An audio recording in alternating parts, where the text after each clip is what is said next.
Muy buenas tardes y bienvenidos a la exposición de Introducción al Derecho. Estos son los integrantes de mi grupo y el tema que le vamos a exponer es el ordenamiento jurídico. El ordenamiento jurídico es el estudio de un conjunto de normas positivas, normas jurídicas positivas, en el que todas las normas están ordenadas y también jerarquizadas. Se constituyen como una norma superior y está compuesta por varios sectores normativos en la cual cada sector regula y determina su propia materia. 2. La norma y el sistema de normas. Norberto Bobbio indicó que al reducir el ordenamiento jurídico a una idea de sistema resultaba bastante inconveniente, porque ni siquiera se tiene el significado exacto de sistema. En, en el ordenamiento jurídico a la vez no pueden existir las normas incompatibles. También aclarar que pondremos los, al ordenamiento y al sistema como si fuesen equivalentes en esta exposición. Kelsen, por otra parte, lo ve más como un sistema dinámico, donde la validez de todas las normas se determina por el vínculo que tenga, el vínculo de deductibilidad por su contenido. En el derecho hay normas que son superiores y se usan para la protección de otras normas. Siempre hay una norma que debe ser superior en estos casos y bueno, en el caso para Kelsen sería la constitución política del Estado. Otro dato importante es que para que estas normas también adquieran su validez, debe haber una norma superior y fundante básica. Como les mencionaba, es la constitución política en este caso. Bien, la concepción normativista. El orden jurídico y su graduación. La normativista de Kelsen indicó de una forma lógica el ordenamiento jurídico y sistematizándolo. Lo describió como los describió por escalones, donde los niveles de jerarquía estaban a simple vista y se podía presentar que la constitución política nacional era la principal. Estas normas que componían el ordenamiento tienen dos tipos de relaciones y son las de fundamentación, derivación y creación y aplicación. La validez normativa es equivalente al de la existencia, ya que cuando una norma existe y es calificada, puede empezar a surgir, a surgir efecto en la sociedad o tener validez en sí, una vez que ya es creada, en la cual siempre tiene una sanción predeterminada. Ahora le cedo la palabra a mi compañero. Fundamentación y derivación. Esta se da entre dos normas y que nos permite determinar la validez normativa, ya que las normas positivas están jerarquizadas al establecer el órgano creador. La validez de una norma también se puede determinar por estar de acuerdo con la norma jurídica superior. Un claro ejemplo, como podemos observar, es el Código Penal, que es validado por ser dictado por el Congreso Nacional. Creación y aplicación graduada del derecho y sus relaciones. Hans Kelsen señala el error al creer que la creación y aplicación están separados, cuando no es así. El poder legislativo crea una norma, que es el judicial, y que ella la aplica, y el ejecutivo la ejecuta. La primera constitución es la norma positiva con más jerarquía que al resto. Funda su poder en ella, pero en ella no se funda ninguna. La actual fue dictada por la anterior como si se tratase de un legado. La norma fundamental, enunciado y su función. Toda norma remite a una norma fundamental y Kelsen recurre a una metanorma o hipótesis gnoseológica, la cual se llama norma fundamental, que no es una norma positiva, sino que precisa la función de descansar la validez de las normas del sistema al poder constituyente, y se producen normas otorgando validez a todas las normas positivas del ordenamiento jurídico, e impone sobre ellas la primera norma positiva, que es deber ser obedecerlas, La norma hipotética fundamental se podría enunciarse de estas formas. La comunidad debe ser obedecida al poder originario. La segunda, el primer legislador debe ser obedecido. La tercera, el poder constituyente está autorizado para dictar normas obligatorias para toda la comunidad. También podemos decir que la norma fundamental no solo es un fundamento de validez de la primera constitución histórica, sino que puede serlo de la que surgiera como consecuencias de un golpe de estado o una revolución exitosa, de la que surge un nuevo ordenamiento válido, o con la condición de que se impusiera eficazmente en la comunidad jurídica. También Kelsen nos dice y sostiene que entre la validez y la eficacia es posible distinguir ambos conceptos. ¿Por qué? Porque la validez como existencia es obligatoria y la eficacia como efectiva y obedecida. Conflictos entre normas. El problema de los conflictos entre normas o antinomías tiene una estrecha relación con las características de coherencia propia del ordenamiento jurídico. Decimos que existen conflictos normativos cuando dos o más normas regulan un mismo supuesto hecho establecido, que como consecuencias jurídicas opuestas contradictorias. Veremos a continuación los tipos de conflictos. El primero son los conflictos entre normas de diferentes jerarquía. Esta aparece como una antinomía cuando dos normas regulan el mismo hecho y se asignan consecuencias jurídicas incompatibles y están de diferentes gradas en la jerarquía normativa. Esto resuelve a favor la validez de las normas superior aplicando un criterio jerárquico y a la vez una validez que requiere la conformidad de la norma superior con la norma inferior, que resulta la validez si fue dictada por una autoridad competente y al no darse esto necesita tres requisitos. Unidad, coherencia e integridad del ordenamiento jurídico. La unidad, coherencia e integridad son características que en mayor o menor medida presentan los ordenamientos jurídicos. La unidad del ordenamiento jurídico es un sistema unitario en función de considerarlo como un todo compuesto por un conjunto de normas organizadas que a partir de un determinado fundamento de validez. La coherencia del ordenamiento jurídico es como un sistema coherente si no se registran conflictos entre las normas que lo componen o en todo caso de presencia de antinomías que puedan superarse mediante mecanismos que el mismo sistema provee. La integridad del ordenamiento jurídico.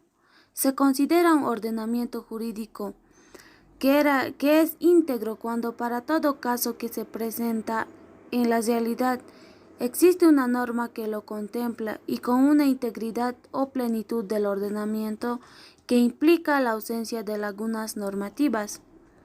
El orden jurídico nacional e internacional.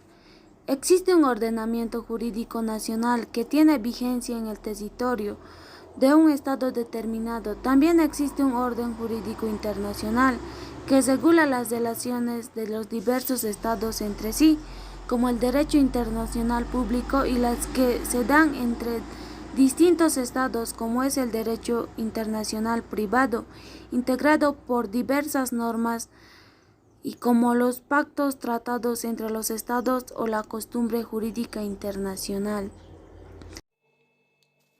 Monismo y dualismo. Nos plantea una doctrina dualista que los fundamentos de validez de uno y otro ordenamiento son absolutamente independientes, de modo que no habría forma de basar la validez de las normas de uno en el otro.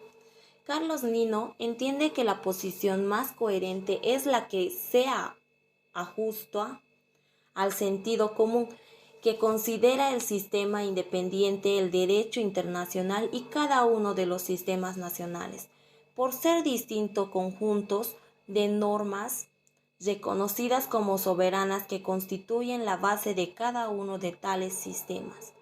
Kelsen entiende el ordenamiento jurídico nacional subordinado al orden jurídico internacional, dándose una primacia de este sobre aquel.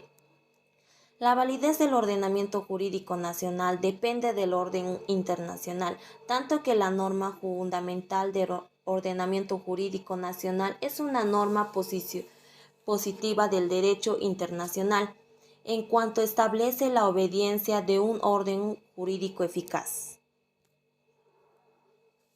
Pluralidad y tipos de relación entre ordenamientos. Existen diversos tipos de ordenamientos jurídicos, pero desde el pluralismo jurídico veremos qué tipo y cuáles son las relaciones que establece entre sí. Existen ordenamientos jurídicos estatales, que puede estar compuesto por diversos ordenamientos. De coordinación. Tiene lugar entre Estado soberano cuando dos o más de ellos suscriben pacto en una relación en la que cada uno se encuentra en un mismo plano. De subordinación. Se da entre ordenamiento de una distinta jerarquía, por ejemplo, entre la comunidad internacional y los estados. Otro de los criterios clasificados propuestos por el autor citado tiene diferente extensión en el ámbito de validez de los ordenamientos jurídicos. Son de exclusión total cuando los ámbitos de validez de dos ordenamientos se excluyen totalmente, no pueden haber superposición como ocurre en los ordenamientos jurídicos estatales. De inclusión total. Cuando uno de los ordenamientos tiene su ámbito de validez dentro del otro como el orden jurídico de una provincia respecto. De exclusión o inclusión parcial. Cuando dos ordenamientos tienen una parte de su ámbito de validez en común. Derecho objetivo, derecho público y derecho privado. La división del derecho objetivo en público y privado es originado en los juristas romanos que tienen importancia en los países continentales y romanistas. Concepciones unificadoras. Las teorías de algunos autores negaron la distinción tanto entre derecho público y el privado. Por ejemplo, Le Gondouin, en su teoría, negó la existencia del Estado y, por lo tanto, lógicamente también negó la distinción, ya que si no existe Estado, tampoco existirían las normas que regulen el modo de las personas en el derecho público y privado. Para Hans Kelsen, en cambio, entendió que la distinción era relativa y que no era esencialmente algo del derecho en sí. Criterios de la distinción. Vamos a mencionar algunos autores que construyeron unas teorías que, con diferentes criterios, admiten que la distinción entre el derecho y el derecho público y privado existen. Por ejemplo, Ulpiano. La distinción se llama clásica, en la que los juristas romanos son quienes fueron los primeros en hacer una distinción entre sectores que es de carácter sustancial. En realidad, eso es lo que resalta Ulpiano, que las distinciones desde el derecho romano eran sustanciales. Para Friedrich Karl von Savigny, en sí, usando un criterio sustancial, dedujo que el derecho público tiene el fin del Estado, donde el individuo ocupa un lugar secundario, mientras que el derecho privado es el fin del individuo.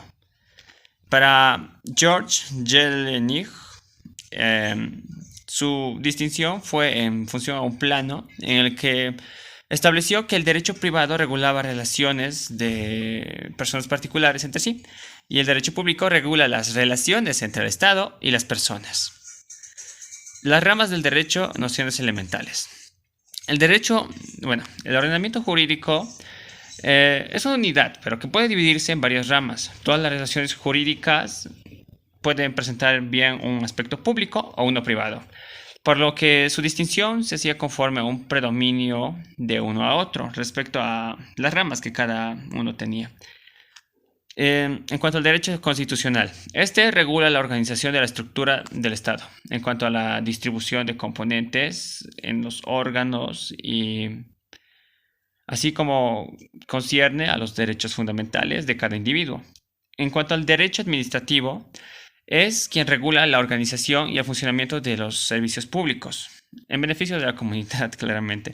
El derecho penal es quien se encarga de las conductas delictivas, tipificando delitos con una previsión de las penas aplicables. El derecho procesal regula la organización de los tribunales de justicia, así como la actuación de los jueces y las partes de los procesos judiciales. El derecho institucional público regula la relación con el resto de estados, con los diferentes estados que hay. El derecho financiero y tributario es quien regula la actividad del Estado en lo que concierne a los ingresos y gastos de administración públicos. El derecho laboral es quien regula las relaciones generadas por el trabajo y pueden considerarse una rama mixta en cuanto parcialmente sus normas pertenecen al derecho privado. Ramas del derecho privado. El derecho civil es el que regula a la persona como sujeto de derecho, y ya sea sus obligaciones, por ejemplo, considerándosele su individualidad, atribuyéndole una personalidad jurídica y su capacidad. El derecho comercial regula la relación de personas físicas y jurídicas cuando realizan actos de comercio. El derecho agrario regula las relaciones derivadas de la explotación agrícola y pecuaria. El derecho de la navegación. Este regula la navegación tanto civil como mercantil, aérea, área marítima y fluvial. El derecho internacional privado. Regula también las relaciones, pero este ya es de carácter privado entre particulares estados en sí.